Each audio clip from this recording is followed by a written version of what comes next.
KPA Majeed MLA കൂടി സ്ഥലത്തേക്ക് എത്തിയിട്ടുണ്ട്. മജീദ് സാഹിബേ, ഏറ്റവും ആശങ്കയുണ്ടാക്കുന്ന സംഭവങ്ങളാണ്, ദൃശ്യങ്ങളാണ്. അപ്പോൾ നമുക്ക് ഈ ഇവിടുത്തെ ആളുകളുടെ അനുഭവമൊക്കെ അത്തരത്തിൽ എന്താ സംഗ്രഹിച്ചിട്ടുണ്ടെങ്കിൽ കഴിഞ്ഞ വർഷകാലത്ത് മഴക്കാലത്ത് ഇതുപോലെ കക്കാടിന് കോരിയാണ്ടിൽ വീണതാണ് ഇതുപോലെ. എന്നുവെച്ചാൽ ഇവിടുത്തെ ഒരു കാലാവസ്ഥക്കനുസരിച്ച് കേരളത്തിൽ ഉണ്ടാക്കേണ്ട നിർമ്മിതിയല്ലത്. കാരണം ഇത് ചെയ്തിട്ട് മണ്ണിടുകയാണ്. സ്വാഭാവികമായി നല്ല വെള്ളം വന്നിട്ടുണ്ടെങ്കിൽ ഇതൊന്ന് ചെടിഞ്ഞു വീഴും. അതിന് വലിയ വിവരത്തിൻ്റെ ആവശ്യമില്ല. അപ്പോൾ NHAയോട് ഇത് 2-3 തവണ നമ്മൾ ശ്രദ്ധപ്പെടുത്തിയെങ്കിലും അവർക്ക് ഇതിനെപ്പറ്റി യാതൊരു ധാരണയില്ല. ഇവരെന്താ ചെയ്യാൻ പോകുന്നതിനെ പറ്റി ആർക്കും അറിയില്ല.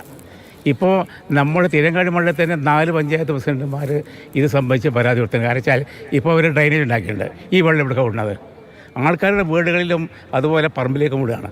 അപ്പോൾ അത് സംബന്ധിച്ച പരാതി ഇപ്പോൾ 4 പഞ്ചായത്ത് കൊടുത്തിട്ട് 21-ാം തീയതി കലക്ടർ മീറ്റിംഗ് വിളിച്ചിരിക്കുകയാണ്.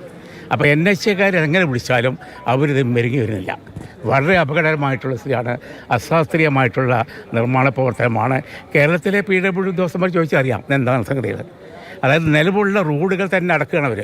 ജനങ്ങൾക്ക് സഞ്ചരിക്കാനുള്ള നിലവുണ്ടായിരുന്ന റോഡുകൾ അടച്ച് മുന്നോട്ട് പോവുകയാണ്. യാതൊരുവിധ ഉത്തരവാദിത്വമില്ല. ഇത്തരത്തിൽ കൊട്ടിഘോഷിക്കപ്പെടുന്ന ഒരു പദ്ധതി, അവകാശവാദങ്ങൾ ഇപ്പോഴേ അതിന് മുന്നിലുണ്ട്. അപ്പോൾ തന്നെ ആണ് ഇത്തരം ഒരു സംഭവം കൂടെ നമ്മുടെ മുന്നിലേക്ക് വരുന്നത്. നമ്മളിപ്പോൾ എന്താ വെച്ചിട്ടുണ്ടെങ്കിൽ ഇതിപ്പോൾ സംബന്ധിച്ച് മലപ്പുറം ജില്ലാ വികസന സമിതിയിൽ എല്ലാ മീറ്റിങ്ങിലും ചർച്ചയാണ്. എല്ലാ സമിതിയിൽ ഇത് ചർച്ചയില്ലാത്ത ദിവസമല്ല. എല്ലാ MLAമാരും ഉന്നയിച്ചുകൊണ്ടിരിക്കുന്ന സംഗതിയാണ്. പക്ഷേ ഇക്കാര്യത്തിൽ അർത്ഥപൂർണമായ നിലപാട് അവരുടെ ഭാഗത്തുണ്ടാകുന്നില്ല. അതുപോലെ ഗൗരവകരമായ പ്രശ്നമാണ്. ഈ ഡ്രെയിനേജിൻ്റെ പ്രശ്നമുണ്ട്, ഈ വെള്ളത്തിൻ്റെ ഒഴുക്കിൻ്റെ പ്രശ്നമുണ്ട്, ഈ നിർമ്മാണത്തിൻ്റെ പ്രശ്നമുണ്ട്.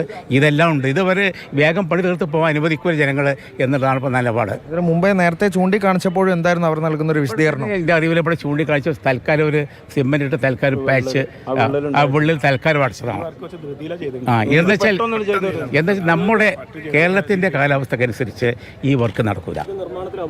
നിർമ്മാണത്തിന് അപാകത എന്താ വെച്ചിട്ടുണ്ടെങ്കിൽ ഈ നടക്കുന്ന സമയത്ത് ഞങ്ങൾ എത്രയോ പ്രക്ഷോഭം നടത്തിയതാണ്. പക്ഷെ അതൊന്നും അവർ കൈകൊണ്ടിട്ടില്ല. ഇപ്പൊ മെയിൻ ആയിട്ടുള്ള പ്രശ്നം വെച്ചിട്ടുണ്ടെങ്കിൽ കേരളത്തിന്റെ കാലവർഷ ഇവിടെ ഇതുപോലെ ഇങ്ങനെ വൃത്തിയിട്ട് മണ്ണിട്ട് നിരത്തിയാൽ നല്ലൊരു മഴ വന്നാൽ ഈ വെള്ളം എവിടെ പോകും? ഈ മണ്ണിലുള്ള ഈ വെള്ളം നിന്നുണ്ടെങ്കിൽ നേരെ കീഴ്പോട്ട് വരും. ഇത് കഴിഞ്ഞ തവണ ഈ കക്കാടിൻ്റെയും കൊരിയാടിൻ്റെ ഇടയിൽ ഇതുപോലെ സംഭവിച്ചാണ്. ഇതുപോലെ ഇടിഞ്ഞു വീണാണ്. അന്ന് നമ്മൾ ചൂണ്ടിക്കാണിച്ചാണ്. അന്നും കാര്യങ്ങളും ചെയ്തില്ല. ഞങ്ങളുടെ വളരെ അശാസ്ത്രീയമായ രീതിയിൽ ഒരു മുന്നൊരുക്കം ഇല്ലാതെ ചെയ്തു പോകുന്ന വർക്കാണ് മണ്ണിട്ട് ഉയർത്തിയ പ്രശ്നം. ഇത് സാധാരണ എല്ലാവർക്കും മനസ്സിലാകുന്ന കാര്യമില്ലേ? എത്ര ഉയരത്തിൽ ഇതുപോലെ കല്ല് വെച്ചിട്ടൊക്കെ അതിൽ മണ്ണിട്ടാൽ മഴ പെയ്താൽ എന്താ സ്ഥിതി? ആ വെള്ളത്തിൻ്റെ സ്ഥിതി ഇപ്പോൾ വലിയൊരു ദുരന്തം തന്നെയാണ് ഒഴിവായത്. ഇനിയും വലിയൊരു ശ്രദ്ധ വേണ്ട വിഷയമായിട്ടും കഴിഞ്ഞ വടങ്ങനെ സംഭവിച്ചു. വളരെ ദുരന്തം ഉണ്ടായില്ല. ഇത് ഭയങ്കര ദുരന്തം നിൽക്കുന്ന പാടാണ്. അത് അങ്ങോട്ട് നീങ്ങിയതാ. ഇത് ഇത്ര വെയിറ്റ് ചെന്നിട്ട് ഇത് അങ്ങോട്ട് നീതി. ഐവനോട് പറയുമ്പോൾ അവർ പറയാം ഞങ്ങൾ മറ്റുള്ള സ്ഥലങ്ങളിലൊക്കെ ഇതിലും വലിയ വർക്ക് നടത്തിയതാണ്, ഞങ്ങൾ ഇതിലും വലുതൊക്കെ കണ്ടതാണെന്നുള്ള സംസാരം ഒന്നും ഒരു ഏൽക്കണില്ല. ഇത് നേരത്തെ ചൂണ്ടിക്കാണിച്ചാണ് നമ്മൾ ജില്ലാ വികസന സമിതിയിൽ ഈ പ്രശ്നം നിരന്തരമായി ചർച്ച ചെയ്തുകൊണ്ടിരിക്കുന്നതാണ്. ഇത് മാത്രമല്ല, അവരിപ്പോൾ ഡ്രെയിനേജ് ഉണ്ടാക്കിയിട്ടുണ്ട്. ഈ വെള്ളം എവിടെ കൊണ്ടത്? ഈ വെള്ളം മുഴുവൻ നാട്ടുകാരുടെ വീടുകളിലേക്ക് വിടുകയാണ്, പറമ്പ് വിടുകയാണ്. ഒരു തീരുമാനം ഉണ്ടെന്നില്ല. അതുപോലെ തന്നെ ഇവിടെ വന്ന് ചെയ്ത കുറച്ച് ചെറിയ റോഡുകളുണ്ട് പഞ്ചായത്തോടെ, എല്ലാം അടച്ചിരിക്കുകയാണ്. വളരെ അപകടകരമായ നിലപാടായിരിക്കുള്ളത്.